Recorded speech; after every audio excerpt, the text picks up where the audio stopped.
남들보다 뒤처진 것 같다는 생각, 언제부터 이렇게 숨이 막히기 시작했을까요?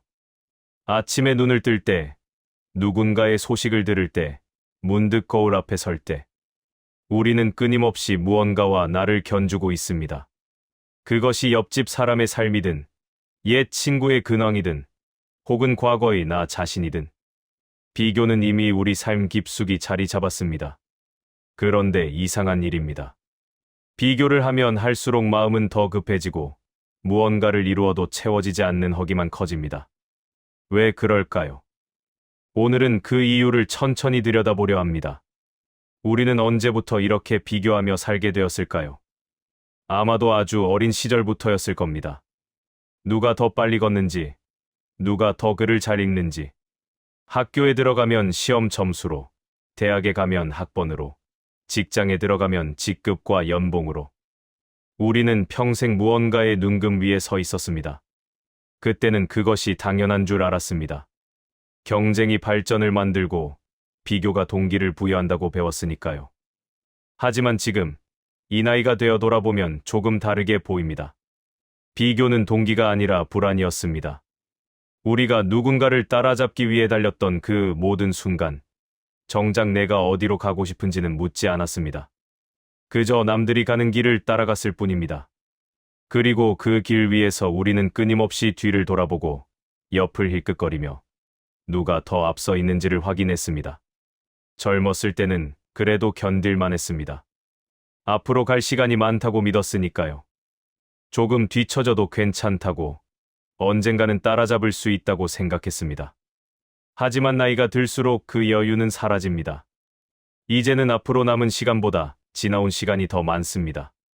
그리고 그 사실을 마주하는 순간, 비교는 더 이상 경쟁이 아닌 절망이 됩니다. 특히 은퇴 이후, 혹은 인생의 후반부에 접어들면서 비교는 더욱 날카로워집니다. 직장에 다닐 때는 그래도 명함이 있었습니다. 무슨 과장, 무슨 부장. 그 직함이 나를 설명해 주었고, 세상도 그것으로 나를 평가했습니다. 하지만 그것이 사라지고 나면 무엇이 남을까요? 갑자기 텅 빈 것 같은 기분이 듭니다. 아침에 일어나도 갈 곳이 없고 전화를 걸어줄 사람도 줄어듭니다. 그때 우리는 묻습니다. 나는 지금 무엇인가? 나는 무엇을 이루었는가? 그리고 자연스럽게 남들과 비교하게 됩니다. 옛 동료는 여전히 활발하게 일하고 있고, 친구는 손주를 보며 행복해하고, 누군가는 제2의 인생을 화려하게 펼치고 있습니다. 그들의 이야기를 들을 때마다 나는 왜 이렇게 초라한지, 왜 이렇게 아무것도 아닌 것 같은지 마음이 무너집니다. 슈로펜하우어는 이렇게 말했을 겁니다. 타인의 삶을 기준 삼는 순간, 고통이 시작된다고. 우리가 불행한 이유는 무언가를 갖지 못해서가 아닙니다. 누군가가 가진 것을 보았기 때문입니다.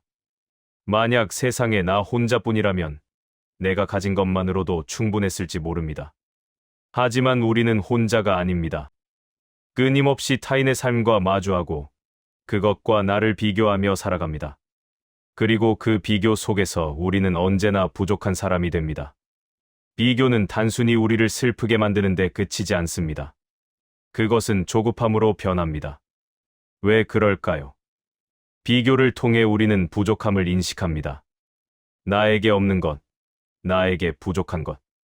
그리고 그 부족함은 불안을 낳습니다. 이대로는 안 될 것 같다는, 무언가를 해야 한다는 압박감. 그 압박감은 다시 조급함으로 이어집니다. 빨리 무언가를 해야 할 것 같습니다. 빨리 따라잡아야 할 것 같습니다. 하지만 무엇을, 어떻게 해야 할지는 명확하지 않습니다. 그저 마음만 급할 뿐입니다. 이 구조를 한번 들여다봅시다. 먼저 비교가 있습니다. 누군가와 나를 견줍니다. 그러면 부족함이 보입니다.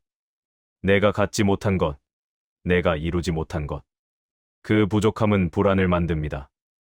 이대로는 안 될 것 같다는 두려움. 그리고 그 불안은 조급함으로 변합니다. 빨리, 더 빨리. 하지만 조급함 속에서 우리는 정작 중요한 것을 놓칩니다. 내가 진짜 원하는 것이 무엇인지, 내가 어디로 가고 싶은지. 그것을 묻지 않고 그저 남들이 가는 방향으로 급하게 달려갑니다. 그리고 달려가도 도착하지 못합니다. 왜냐하면 목적지가 없기 때문입니다. 우리는 남들을 따라잡기 위해 달릴 뿐, 정작 내가 가야 할 곳은 알지 못합니다. 지금 이 이야기, 혹시 마음이 불편해지셨다면 정상입니다. 우리는 평생 비교하며 살아왔고, 그것이 당연하다고 배웠습니다. 그런데 갑자기 비교가 문제라는 이야기를 들으면 혼란스럽습니다. 그럼 나는 지금껏 잘못 살아온 건가 하는 생각이 들 수도 있습니다. 하지만 잘못 산 것이 아닙니다. 우리는 그렇게밖에 살 수 없었습니다.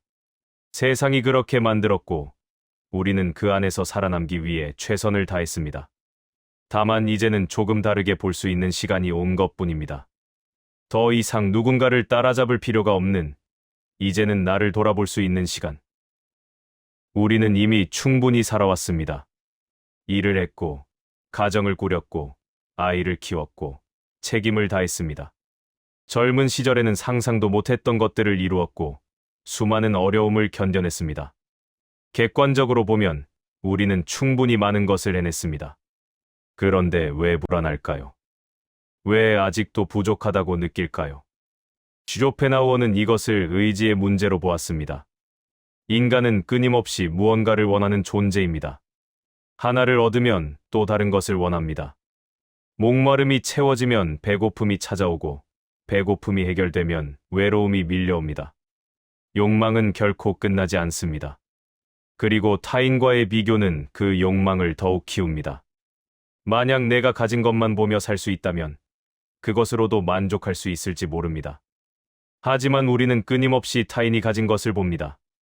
그리고 그것을 보는 순간 내가 가진 것은 초라해집니다. 이것이 바로 상대적 불행입니다. 절대적으로 보면 우리는 불행하지 않습니다. 먹을 것도 있고, 잠잘 곳도 있고, 사랑하는 사람도 있습니다. 하지만 상대적으로 보면 우리는 언제나 부족합니다. 누군가는 더 많이 가졌고, 누군가는 더 행복해 보이고, 누군가는 더 성공했기 때문입니다. 그래서 우리는 이미 충분히 살아왔음에도 불안합니다. 이미 많은 것을 이루었음에도 부족하다고 느낍니다. 왜냐하면 우리는 나 자신이 아닌 타인을 기준으로 나를 평가하고 있기 때문입니다. 쇼펜하우어는 인간의 욕망을 이렇게 보았습니다. 욕망은 결핍에서 시작됩니다. 무언가가 부족하다고 느끼면 우리는 그것을 원합니다. 그리고 그것을 얻기 위해 노력합니다. 하지만 그것을 얻었을 때 우리는 행복해질까요? 잠깐은 행복합니다. 하지만 곧 익숙해집니다. 그리고 다시 새로운 결핍이 보입니다. 그래서 다시 원하고 다시 노력합니다. 이것이 반복됩니다. 쇼펜하우어는 이것을 시계추에 비유했습니다. 욕망과 권태 사이를 끊임없이 왕복하는 시계추. 욕망은 고통스럽고 욕망이 채워지면 권태가 찾아옵니다. 그리고 권태는 다시 새로운 욕망을 낳습니다. 비교는 바로 이 구조를 더욱 강화합니다. 만약 내 안에서만 욕망이 생긴다면 그나마 조절할 수 있을지 모릅니다. 하지만 타인을 보는 순간 욕망은 통제 불가능해집니다. 저 사람이 가진 것을 나도 가져야 한다는 생각, 저 사람이 이룬 것을 나도 이루어야 한다는 생각. 그것은 내 의지와 상관없이 자동으로 일어납니다. 그리고 타인의 성취는 곧 나의 결핍이 됩니다. 누군가 승진했다는 소식을 들으면 나는 왜 아직도 이 자리에 있는지 자책하게 됩니다. 누군가 여행을 다녀왔다는 이야기를 들으면 나는 왜 이렇게 답답하게만 사는지 한탄하게 됩니다. 누군가 행복해 보이면 나는 왜 이렇게 힘든지 우울해집니다. 타인의 빛은 나의 그림자를 더욱 짙게 만듭니다. 쇼펜하우어는 이렇게 말했을 겁니다. 행복은 얻는 것이 아니라 덜 기대하는 것이라고. 우리가 불행한 이유는 부족해서가 아니라 너무 많은 것을 기대하기 때문입니다. 그리고 그 기대는 대부분 타인과의 비교에서 생깁니다. 만약 우리가 타인의 삶을 보지 않는다면, 혹은 타인의 삶을 기준으로 삼지 않는다면, 우리는 지금 가진 것만으로도 충분히 만족할 수 있을지 모릅니다. 하지만 우리는 끊임없이 비교합니다. 그리고 그 비교 속에서 우리는 언제나 부족한 사람이 됩니다. 이것이 비교가 끝이 없는 이유입니다. 비교의 기준은 내가 아니라 타인이기 때문입니다. 그리고 타인은 끊임없이 변하고 끊임없이 새로운 것을 이룹니다. 그러니 우리는 영원히 쫓아갈 수밖에 없습니다. 젊었을 때는 그래도 견딜만 했습니다. 앞으로 시간이 많다고 생각했고, 언젠가는 나도 저렇게 될 수 있다고 믿었습니다. 누군가 성공했다는 소식을 들어도 나도 곧 저렇게 되겠지 하는 희망이 있었습니다. 하지만 나이가 들수록 그 희망은 희미해집니다. 이제는 언젠가가 아니라 지금입니다. 그리고 지금의 나를 보면 젊은 시절 꿈꿨던 모습과는 많이 다릅니다. 이루고 싶었던 것을 다 이루지 못했고, 되고 싶었던 사람이 되지 못했습니다. 그럴 때 타인의 성공은 더욱 아프게 다가옵니다. 저 사람은 이루었는데 나는 왜 못 이루었을까? 저 사람은 행복해 보이는데 나는 왜 이렇게 공허할까? 그런 생각이 들 때마다 마음 한편이 무너집니다. 특히 나이가 들면서 비교의 대상도 바뀝니다. 젊었을 때는 주로 앞선 사람들과 비교했습니다. 선배, 상사, 혹은 먼저 성공한 사람들. 그들을 보며 나도 저렇게 되어야지 다짐했습니다. 하지만 나이가 들면 동년배 혹은 후배들과도 비교하게 됩니다. 같은 나이인데 저 사람은 여전히 활발하고 나보다 어린 사람이 더 높은 자리에 있는 것을 보면 초라해집니다. 그리고 가장 고통스러운 비교는 과거의 나 자신과의 비교입니다. 젊은 시절의 나는 이렇지 않았는데, 그때는 좀 더 활기찼고, 좀 더 당당했고, 좀 더 많은 가능성이 있었는데, 지금의 나는 왜 이렇게 작아졌을까? 과거의 나와 지금의 나를 비교하며 우리는 스스로를 자책합니다. 그리고 그 자책은 깊은 슬픔으로 변합니다. 이쯤에서 화면을 끄고 싶어질 수도 있습니다. 이 이야기가 너무 무겁게 느껴질 수도 있습니다. 왜 이렇게 우울한 이야기만 하는지, 왜 희망적인 이야기는 하지 않는지. 하지만 조금만 더 들어주시겠습니까? 우리가 지금 이야기하고 있는 것은 문제를 더 크게 만들기 위함이 아닙니다. 오히려 그 반대입니다. 문제를 제대로 보기 위함입니다. 많은 사람들이 비교를 멈추려고 노력합니다. 비교하지 말아야지. 남 신경 쓰지 말아야지. 하지만 그럴수록 비교는 더 강하게 돌아옵니다. 왜냐하면 우리는 문제의 본질을 제대로 보지 못한 채 표면만 건드리고 있기 때문입니다. 비교는 단순히 나쁜 습관이 아닙니다. 그것은 우리 마음 깊숙이 자리 잡은 구조입니다. 그 구조를 이해하지 않고서는 비교에서 벗어날 수 없습니다. 그래서 우리는 지금 그 구조를 들여다보고 있는 겁니다. 많은 사람들이 비교를 멈추려고 노력합니다. 자기계발서를 읽고 명상을 하고 긍정적인 생각을 하려고 애씁니다. 나는 나대로 괜찮아. 남과 비교하지 말자. 내 삶에 집중하자. 이런 문장들을 되뇌며 스스로를 다독입니다. 하지만 잘 되지 않습니다. 아침에는 그렇게 다짐했는데 누군가의 소식을 듣는 순간 다시 마음이 흔들립니다. 비교하지 말아야지 다짐했는데 어느새 또 누군가와 나를 견주고 있습니다. 왜 그럴까요? 의지가 약해서일까요? 노력이 부족해서일까요? 아닙니다. 비교는 의지로 통제할 수 없는 것이기 때문입니다. 우리는 비교를 의식적으로 선택하지 않습니다. 그것은 자동으로 일어납니다. 누군가를 보는 순간, 우리 마음은 자동으로 그 사람과 나를 비교합니다. 저 사람은 어떤 차를 타는지, 어떤 집에 사는지, 얼마나 행복해 보이는지. 우리는 그것을 의식하지 않아도 자동으로 계산합니다. 그리고 그 계산 결과는 감정으로 나타납니다. 부러움, 질투, 열등감, 혹은 우월감. 이런 감정들은 우리가 원해서 느끼는 것이 아닙니다. 그저 자동으로 일어나는 것입니다. 그래서 비교하지 말아야지라는 다짐은 실패할 수밖에 없습니다. 그것은 마치 숨 쉬지 말아야지라고 다짐하는 것과 같습니다. 숨은 자동으로 쉬어지고 비교도 자동으로 일어납니다. 오히려 비교하지 말아야지라고 다짐할수록 비교는 더 강해집니다. 왜냐하면 우리는 비교하지 말아야 한다고 생각하면서도 동시에 비교하고 있기 때문입니다. 그리고 비교하는 나 자신을 발견할 때마다 자책합니다. 또 비교했네. 나는 왜 이럴까? 그 자책은 다시 불안으로 이어지고 불안은 다시 비교를 부릅니다. 악순환입니다. 쇼펜하우어는 인간의 의지에 대해 깊이 탐구했습니다. 그는 우리가 생각하는 것처럼 우리 마음을 완전히 통제할 수 없다고 보았습니다. 우리는 의식적으로 무언가를 결정한다고 생각하지만 실제로는 무의식적인 힘, 즉 의지가 우리를 움직입니다. 비교도 마찬가지입니다. 우리는 의식적으로 비교하지 않겠다고 결심할 수 있습니다. 하지만 무의식적으로 비교는 계속됩니다. 왜냐하면 비교는 생존 본능과 연결되어 있기 때문입니다.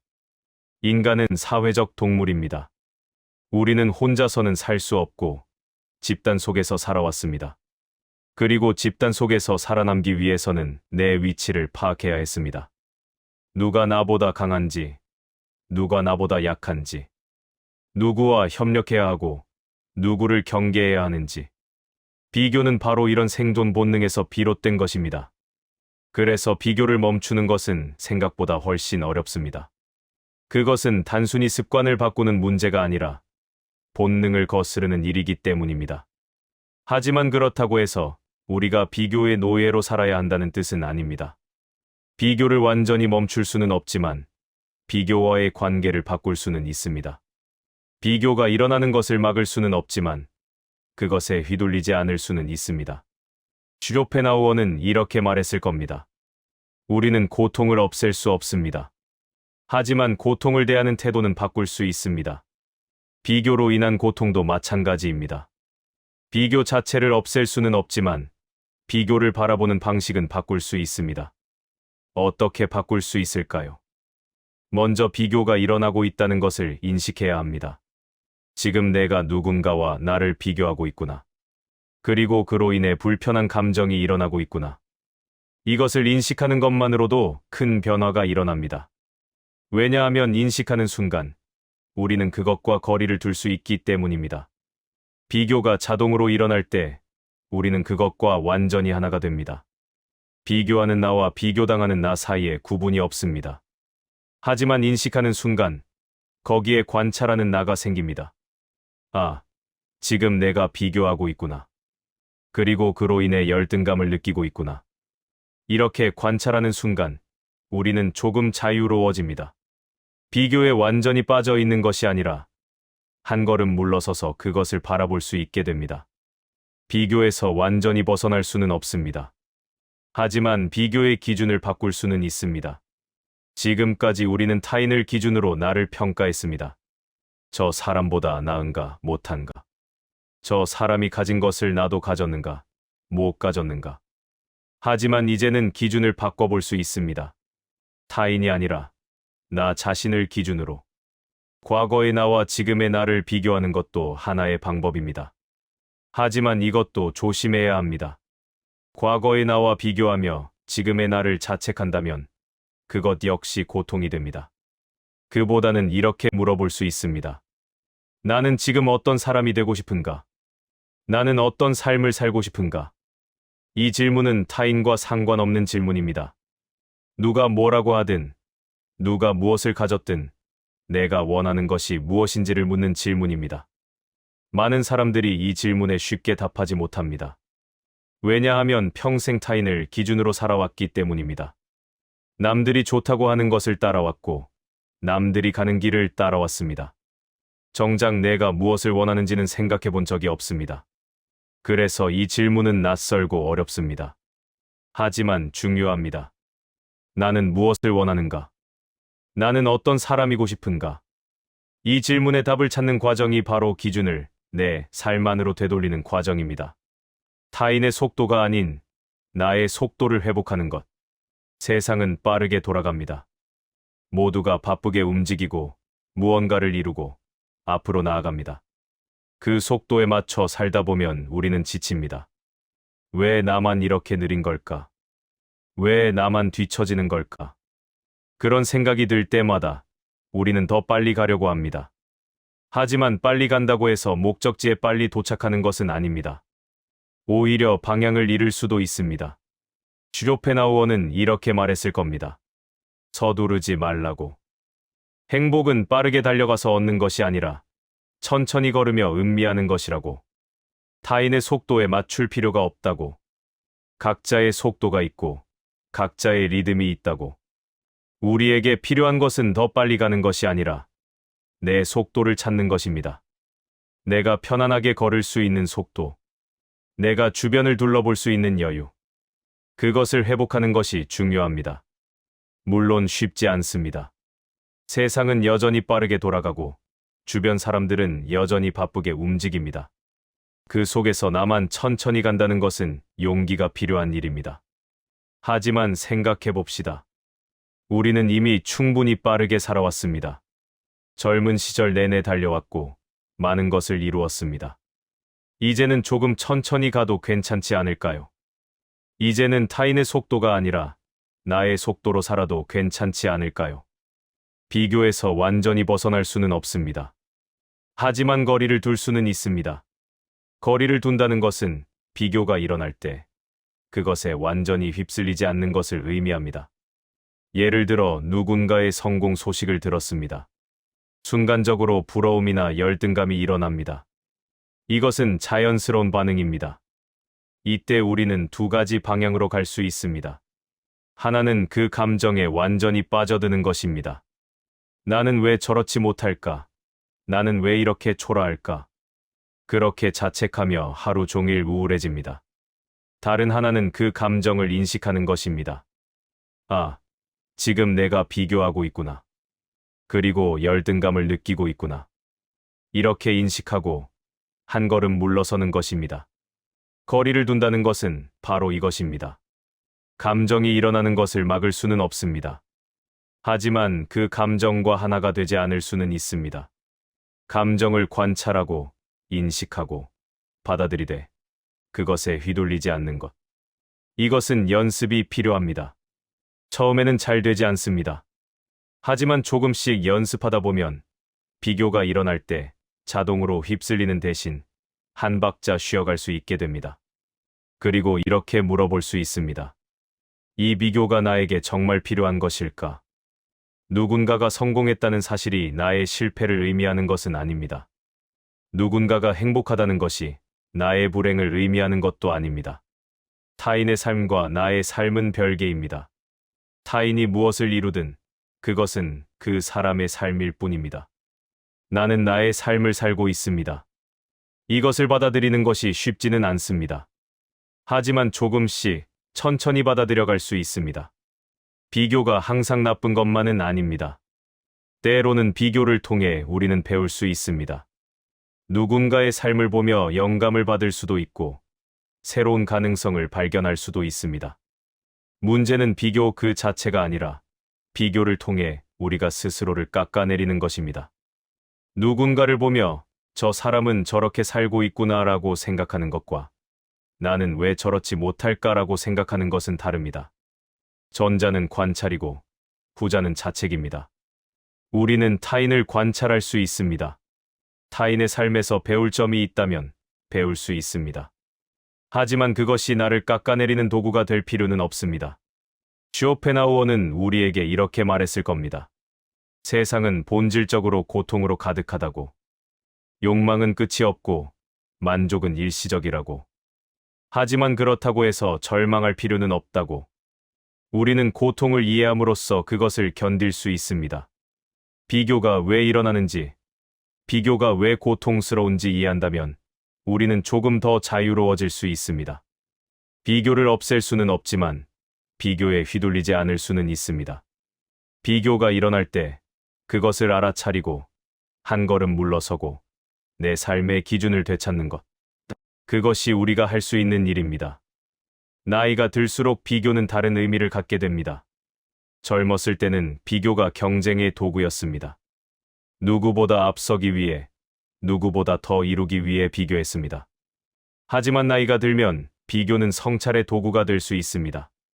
내가 어떤 삶을 살아왔는지, 무엇을 중요하게 여겼는지, 무엇을 놓쳤는지, 타인의 삶을 보며 나의 삶을 돌아볼 수 있습니다. 이때 중요한 것은 자책이 아니라 이해입니다. 왜 나는 이런 선택을 했을까? 왜 나는 이런 길을 걸어왔을까? 그것을 자책하는 대신 이해하려고 노력하는 것입니다. 우리는 최선을 다해 살아왔습니다. 그 순간순간마다 우리는 최선의 선택을 했다고 믿었고, 그렇게 살아왔습니다. 결과가 완벽하지 않더라도 우리는 충분히 노력했습니다. 이것을 인정하는 것이 중요합니다. 쇼펜하우어는 이렇게 말했을 겁니다. 행복은 무언가를 얻는 것이 아니라 욕망을 줄이는 것이라고. 우리는 평생 무언가를 얻기 위해 노력했습니다. 더 많이, 더 빨리, 더 높이. 하지만 얻을수록 우리는 행복해졌을까요? 잠깐은 행복했습니다. 하지만 곧 익숙해졌고 다시 새로운 것을 원했습니다. 이제는 조금 다른 방향을 생각해 볼 수 있습니다. 더 얻으려고 하는 대신 이미 가진 것을 인정하는 것. 우리는 이미 충분히 많은 것을 가지고 있습니다. 건강, 관계, 경험, 추억. 이것들은 눈에 보이지 않지만 소중한 것들입니다. 타인과 비교하면 우리는 언제나 부족합니다. 하지만 우리 자신을 들여다보면 우리는 이미 충분합니다. 물론 이것을 받아들이는 것이 쉽지는 않습니다. 세상은 끊임없이 우리에게 더 많은 것을 원하라고 말합니다. 더 성공하고, 더 행복하고, 더 많이 가지라고. 하지만 우리는 이제 그 목소리에서 조금 거리를 둘 수 있습니다. 나에게 정말 필요한 것이 무엇인지, 나에게 정말 소중한 것이 무엇인지, 그것을 찾는 것이 중요합니다. 비교는 사라지지 않습니다. 우리가 사회 속에서 살아가는 한, 비교는 계속될 것입니다. 하지만 우리는 비교와의 관계를 바꿀 수 있습니다. 비교가 일어날 때, 그것을 인식하고, 한 걸음 물러서고, 나의 기준을 되찾는 것. 이것은 한 번에 이루어지는 것이 아닙니다. 매일, 매 순간 연습해야 하는 것입니다. 어느 날은 잘 될 것이고, 어느 날은 잘 안 될 것입니다. 그것도 괜찮습니다. 중요한 것은 완벽하게 되는 것이 아니라 조금씩 나아지는 것입니다. 쇼펜하우어는 우리에게 완벽한 해답을 주지 않습니다. 그는 단지 세상을 있는 그대로 보라고 말합니다. 세상은 고통으로 가득하고, 욕망은 끝이 없고, 만족은 일시적입니다. 이것이 현실입니다. 하지만 이 현실을 받아들일 때 우리는 조금 더 자유로워질 수 있습니다. 더 이상 완벽한 행복을 기대하지 않게 되고 더 이상 타인과의 비교에 휘둘리지 않게 됩니다. 우리는 그저 우리의 삶을 살아갈 뿐입니다. 비교가 나를 조급하게 만드는 이유. 그것은 비교가 나를 타인의 기준으로 평가하게 만들기 때문입니다. 타인을 기준으로 삼는 순간 나는 언제나 부족한 사람이 됩니다. 그리고 그 부족함은 불안을 낳고 불안은 조급함으로 변합니다. 하지만 이제 우리는 알았습니다. 비교는 없앨 수 없지만 비교와의 관계는 바꿀 수 있다는 것을. 타인이 아니라 나 자신을 기준으로 삼을 수 있다는 것을. 타인의 속도가 아니라 나의 속도로 살아갈 수 있다는 것을. 나이가 들수록 비교는 아프게 느껴집니다. 왜냐하면 이제 남은 시간이 많지 않다는 것을 알기 때문입니다. 하지만 바로 그렇기 때문에 이제는 비교를 놓아줄 수 있습니다. 더 이상 누군가를 따라잡을 필요가 없습니다. 더 이상 누군가와 경쟁할 필요가 없습니다. 우리는 우리의 삶을 살아가면 됩니다. 쇼펜하우어는 이렇게 말했을 겁니다. 고통을 피할 수는 없지만 고통을 이해할 수는 있다고. 그리고 이해하는 순간 고통은 조금 가벼워진다고. 비교로 인한 고통도 마찬가지입니다. 비교가 왜 일어나는지, 비교가 왜 고통스러운지 이해한다면 우리는 조금 더 자유로워질 수 있습니다. 완전히 자유로워질 수는 없을지도 모릅니다. 하지만 조금씩, 천천히 우리는 나아갈 수 있습니다. 비교에서 벗어나는 것은 한 번의 결심으로 이루어지는 것이 아닙니다. 그것은 매일, 매 순간의 연습입니다. 비교가 일어날 때마다 인식하고, 한 걸음 물러서고, 나의 기준을 되찾는 것. 이것을 반복하다 보면 어느 순간 우리는 조금 더 평온해져 있을지도 모릅니다. 완벽하게 평온해지지는 않을 것입니다. 하지만 조금은 이전보다는 나아져 있을 것입니다. 오늘 이 시간, 우리는 비교에 대해 이야기했습니다. 비교가 왜 우리를 조급하게 만드는지, 왜 나이가 들수록 비교가 더 아프게 느껴지는지, 그리고 비교와 어떻게 함께 살아갈 수 있는지. 쉬운 이야기는 아니었을 겁니다. 어쩌면 마음이 무거워지셨을지도 모릅니다. 하지만 이 무거움은 나쁜 것이 아닙니다. 그것은 우리가 진지하게 우리 자신을 들여다보았다는 증거입니다. 우리가 느끼는 조급함은 실패의 증거가 아닙니다. 그것은 아직 마음이 살아있다는 흔적입니다. 아직 우리는 무언가를 바라고, 무언가를 원하고, 더 나은 삶을 살고 싶어 합니다. 그 마음을 탓할 필요는 없습니다. 다만 그 마음이 나를 다치게 하지 않도록 조금씩 돌보면 됩니다. 타인의 기준이 아니라 나의 기준으로. 타인의 속도가 아니라 나의 속도로. 그렇게 천천히 우리의 길을 걸어가면 됩니다.